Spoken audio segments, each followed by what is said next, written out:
can I do this problem? Wait a minute. Why is this not right? Yes, Lou. When am I going to use this in life? It doesn't seem like it's going to apply to anything. Actually, Luke, there is an app for that.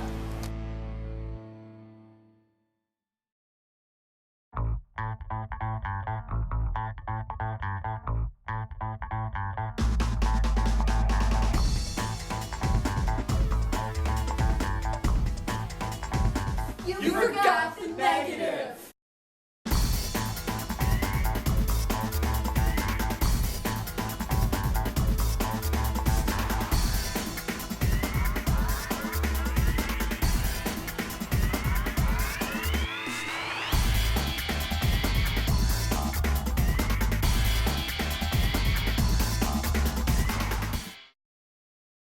So the derivative can tell you a lot about a function.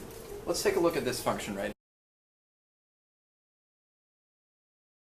So this function, if we look at it, it's got a couple points of interest that we might want to think about.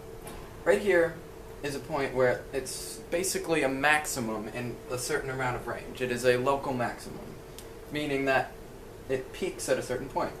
And here we have a minimum, a local minimum, meaning that a valley at that point. Now, these are local minimums and maximums because they are not the lowest point or the highest point in the function.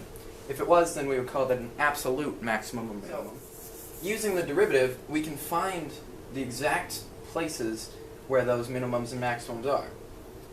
So in order to do that, we're going to think about what happens to the derivative at a maximum or minimum.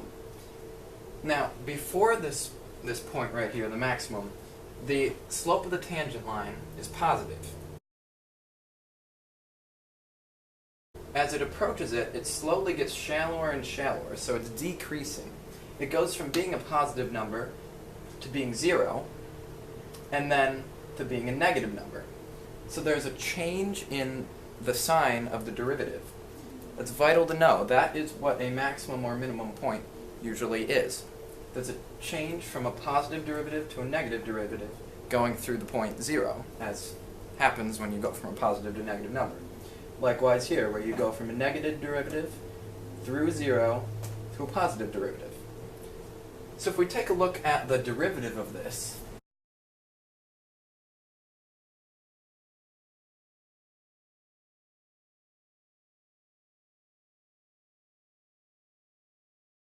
we see here that the derivative is positive, meaning it's an increasing rate of change in the original function, and then it hits 0 at the point 1, then it goes negative, and that's where the original function is decreasing, and then it becomes positive. So it's increasing after that, and it passes through the point 0 there. And you can see that these points where the derivative is 0 correspond to the points where there's a maximum and minimum in the original function. So how would we find these numbers without graphing it? We just use our algebra skills to see that this is our function, and we want to know where it equals 0.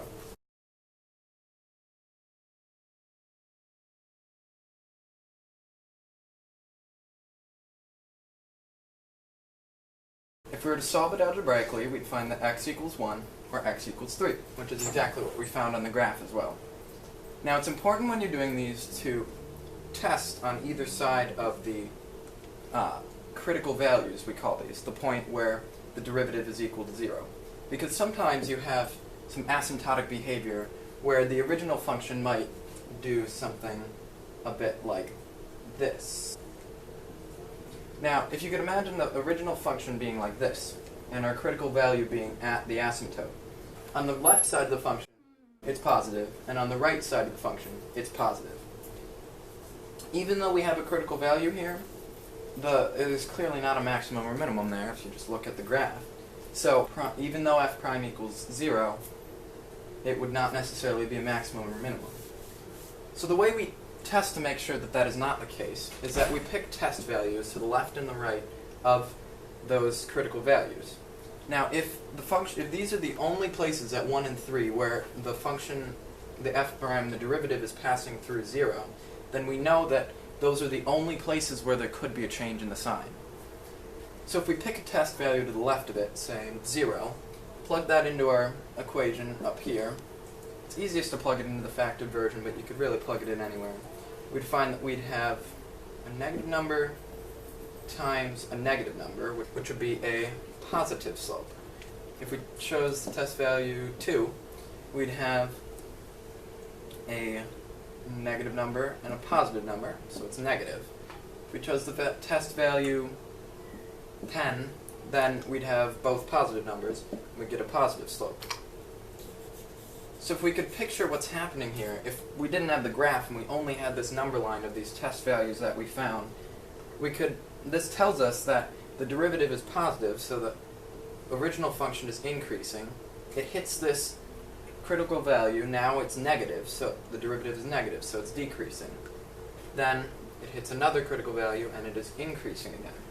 And this would be able to tell us, because it's going from increasing to decreasing, that it is a maximum, or from decreasing to increasing, that it's a minimum. Now there's one other thing you might want to watch out for. If we remember back to our asymptotic behavior over here, say we had a function that looked like that. You'd more likely than not get a critical value at this point. And if we were to look at this function, to the left of that critical value where the asymptote is, the slope is positive. And to the right, it's negative. If all we have is this, which many times that is all you have, then how do you know that that's not the case, that you actually have a true maximum or minimum?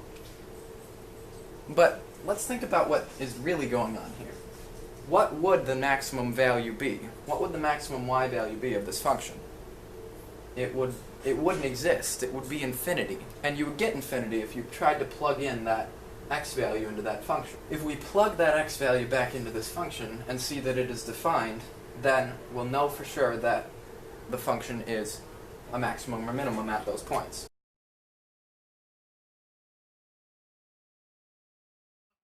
F of 1 is 19 and f of 3 is 15. Now, more often than not, you're going to have to do that anyways, because the question will be worded to give an actual point as your answer. So if they were asking for the local minimums of this function, this would be our answer. Or the local minimums, did I say minimums? Maximum, minimum, then those would be the way you would word your answer. Now, there's one other point of interest that we might want to look at on this function.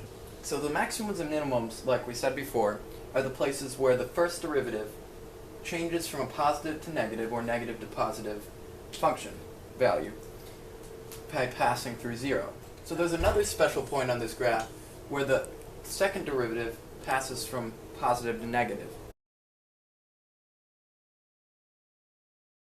The second derivative is 6x minus 12.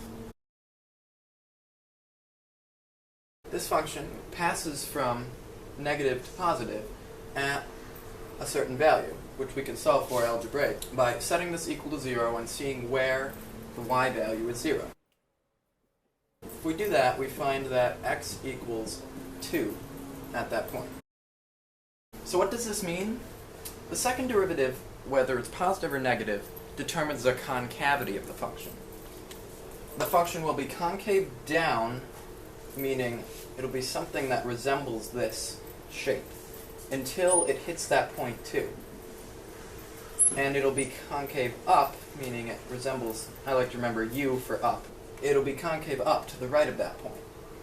Now what does that really mean? The concavity is the rate of change of the first derivative. If you notice, this first derivative has a minimum at the point 2. That's the point where this first derivative stops decreasing and starts increasing again.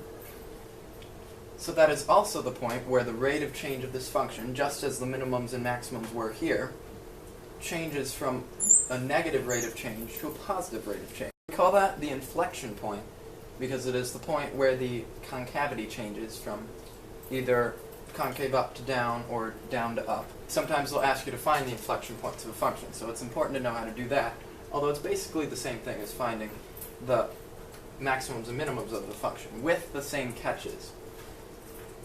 We should not only find what x is when y equals 0, but we should also make a number line and double check that there is a change in sign there. So if we chose a number to the left of it, say 0, and just plug that back into our original function here, we'd get negative 12, so it'd be negative. If we plugged in a number after that, say 10, we'd get an overwhelmingly positive number, 60 minus 12. So we see here that there's a change in sign, and that change of sign is defined in our first derivative. I mean, it's a parabola, it's defined everywhere, so we're good there. And so that is the point at which the concavity changes. It's not only useful to know how to find the maximums and minimums, but there are also ways to apply them. So let's look at one of those.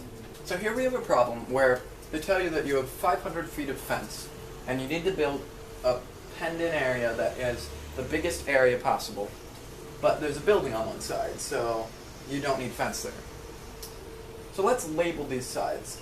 I'm going to call this side A and this side B, the length of those sides. Now, this 500 feet of fence, that's going to be equal to, let's see, we have 2 A's and 1 B. So we see here that we only have 2 variables in this function. So we're going to be able to solve for one variable and plug it into another equation. But what other equation do we want here? We're looking for the most amount of area possible. Area equals base times height, A times B. Now, as I was saying before, if we solve this equation for one variable, we could say solve for B. Using this, we can plug this in for B, and what we ultimately want to do here is find the maximum of this function. So we want to find the maximum of this function, where the area is the maximum. So, just as we did before, we're going to take the derivative of it and find where that derivative equals 0. We can distribute to make it a little easier to take the derivative.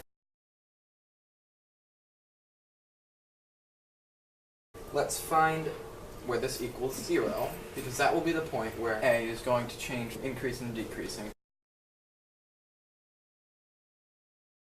We find that A equals 125. Now we don't have the graph in front of us, and we may not be able to graph it, so let's test these values to make sure that that is actually a maximum, which is what we want it to be. If A is 125, let's pick a test value to the left of it. And we're looking at a derivative function to make sure that this is positive before and negative afterwards.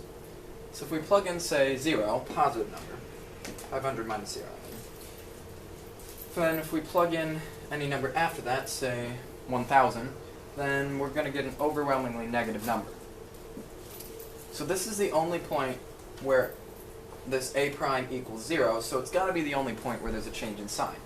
And since the change in sign went from a positive derivative, which means an increasing slope, to a negative derivative, which means a decreasing slope, we see that that is the maximum point of the original A function. Now we know what A is, and the question was asking us to give both A and B. So, how do we find B? We have it right here. B equals 500 minus 2A. We know that A is 125.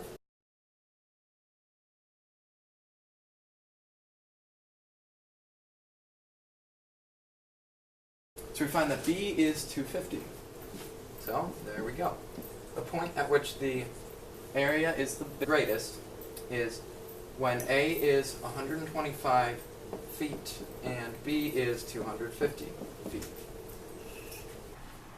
Look, Luke, I have this derivative app. There's a bunch of different stuff you can do. You can find like maxes and mins and like related rates, all this stuff. It's crazy. It'll definitely be able to help you. Thank you. You're welcome.